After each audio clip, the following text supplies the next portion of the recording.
सहायक क्रिया किसको कहा जाता है, यही आप लोग को पढ़ने था ना। यानी सहायक क्रिया हम लोग ये व्याकरण जब पढ़ रहे हैं तो सहायक क्रिया, उसके बाद आपको आक्रमण क्रिया किसे कहते हैं ये सब लिखवा दिया गया है, सब कुछ पढ़ चुके हैं।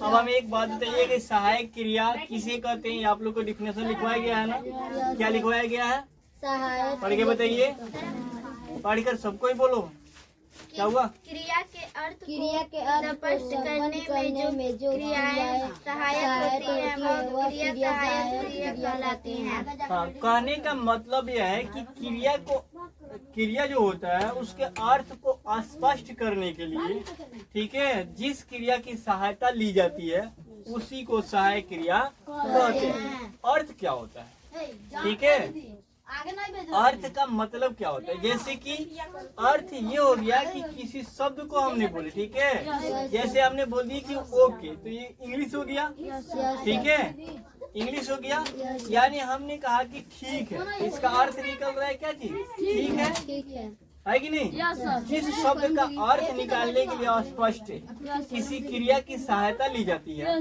ठीक है, उसी को सहायक क्रिया कहते हैं। जैसे में क्या क्या लिखवाया गया था, वह खाता है, जैसे वह खाता है, जैसे वह खाता है, मैं पढ़ता था, यानी कहने का मतलब ये हो गया कि वह पढ़ता था, क्या क्या गया दूसरा, या खाता था। यानी कहने का ये मतलब है कि उस समय स्पष्ट हो रहा है कि नहीं वो व्यक्ति पढ़ता था, अर्थ उसका निकाला गया, वो पढ़ता था, ठीक है। अब क्या पढ़ रहा था उसे नहीं लेना देना, ठीक है, इतना पता है कि स्पष्ट है कि वो व्यक्ति उस समय पढ़ता था। अब वह खाता था, आपने गए थे देखे होंगे, यहाँ खाता होगा, यानी स्पष्ट हो रहा है, यानी किसी जिस क्रिया की सहायता, वो खाता था, मैंने पढ़ा, कोई बात नहीं, मैंने पढ़ा था, हमने स्पष्ट रूप से करें क्योंकि हमने खुद पढ़ाई किए थे, तो इसलिए हमने स्पष्ट रूप से करें कि मैंने पढ़ा था। अर्थ निकल रहे कि नहीं, यानी आपने पढ़ाई किए थे कि नहीं किए थे ना, उसी क्रिया को सहायक क्रिया कहते हैं। यानी हम एक दूसरे शब्द क्या बोलते हैं, क्रिया के अर्थ का स्पष्ट करने के लिए किसी व्यक्ति से सहायता लेते हैं, उसी को सहायक क्रिया कहते हैं। आपने किसी व्यक्ति से भी पूछे होंगे कि ठीक है वो व्यक्ति पढ़ रहा था, आपने बोले कि हाँ वह पढ़ रहा था, स्पष्ट किए ना जी। हमारे सोच मतलब डेफिनेशन सोच जो था वो हमें डाउट सस्पिशन था, हो सकता है वो नहीं पढ़ा होगा, तो हम आपसे क्या किए, उसको स्पष्ट करने के लिए आपसे हमने सहायता ली कि नहीं ली, पूछे कि नहीं पूछे, आपने कहा कि हाँ वो पढ़ रहा था। इसी बात को स्पष्ट करने के लिए जिस क्रिया की सहायता ली जाती है उसी को सहायक क्रिया कहते हैं, ठीक है। दूसरा क्या था, विधि क्रिया किसे कहते हैं, विधि क्रिया किसे कहते हैं, यही ना है विधि क्रिया। और विधि क्रिया क्या होता है ये देखिए। अब हम लोग को क्वेश्चन है कि विधि क्रिया किसे कहते हैं। कहने का मतलब यह है कि विधि क्रिया का अर्थ क्या होता है। इसमें आपको ये भी चीज लिखवाया गया, जिस क्रिया से आज्ञा का बोध हो उसे विधि क्रिया कहते हैं। जैसे आओ, पढ़ो, खाओ, मतलब कहने का मतलब है जिस क्रिया की आज्ञा का बोध होता हो। मैंने क्रिया का मतलब क्या होता है, सुनो, किधर गया, ये क्रिया है, ठीक है। क्रिया का मतलब क्या होता है, क्या होता है, काम होता है ना। यानी जिस क्रिया का बोध होता हो आज्ञा का, कि ठीक है आप बैठिए, आपके क्लास में कोई अगर शिक्षक जाते हैं तो आपने खड़े हो जाते हैं, होते हैं कि नहीं, खड़े होते हैं ना। यानी आपने अपने प्रिंसिपल की, अपने स्कूल की आज्ञा का पालन अपने उनके सामने किए, फिर आपको उन्होंने भी आज्ञा दिया कि आप ठीक है बैठ जाइए, कहे कि नहीं कहे। इसी क्रिया को विधि क्रिया कहते हैं। जैसे कि पढ़ो, हमने क्या कहा, हम आपको आज्ञा दिए ना, आपने मेरे आज्ञा को पालन किए, वो तो क्रिया तो हुआ ना, हुआ ना जी। तो यानी जिस क्रिया का हम लोग आज्ञा का पालन करते हैं उसी को विधि क्रिया कहते हैं, ठीक है। जैसे में एग्जाम्पल में क्या क्या बताया गया,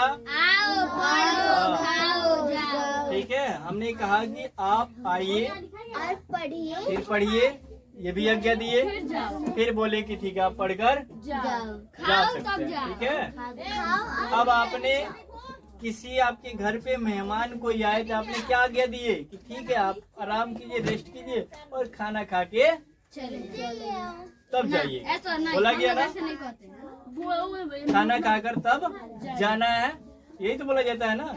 यानी आपने आज्ञा कर रहे हैं कि नहीं कर रहे? फिर आपकी आज्ञा का वो पालन करे नहीं करे वो उनके ऊपर निर्भर। लेकिन हम लोग का बात क्या है, क्वेश्चन के अनुसार सबको आंसर क्या देना है कि जिस काम का आज्ञा का पालन किया जाता है उसी को विधि क्रिया कहते हैं। ठीक है, क्रिया का अर्थ यही होता है काम।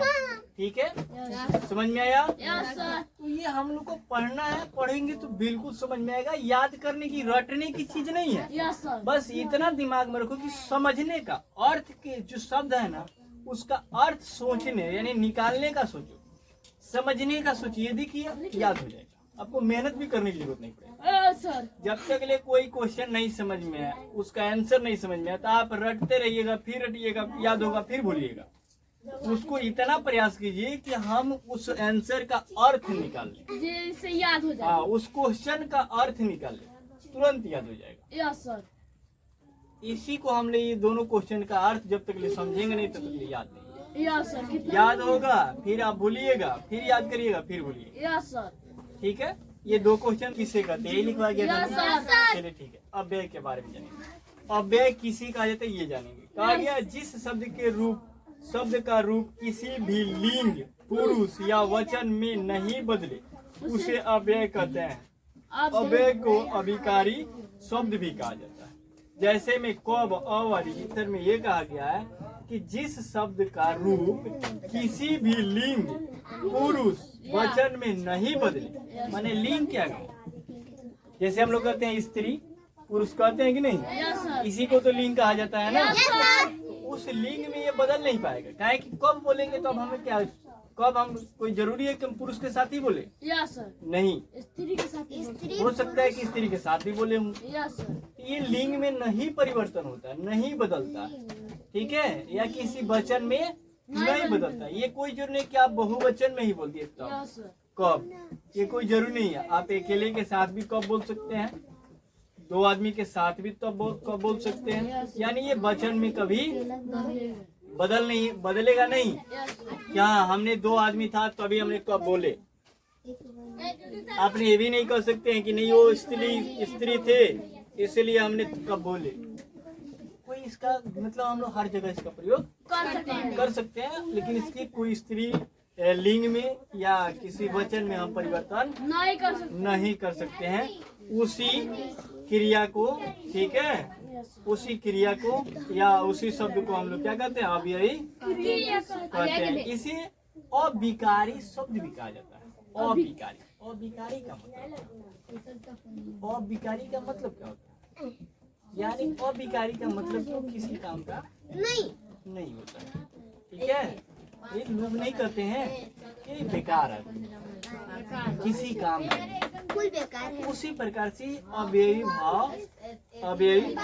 भाव भी इसको कहा जाता है। ये आ जाए, क्योंकि कब कोई गारंटी नहीं है किसके साथ हम बोल सकते हैं। ठीक है, किस वचन के साथ बोल सकते हैं? हम दोनों आदमी के साथ बोले, स्त्री के साथ भी बोल सकते हैं, पुरुष के भी साथ बोल सकते हैं, बहुवचन के साथ भी बोलेंगे, एक वचन के भी साथ बोलेंगे। अब हम आपको बोले कि आपने कुछ सवाल किए, हमने बोल दिए कब।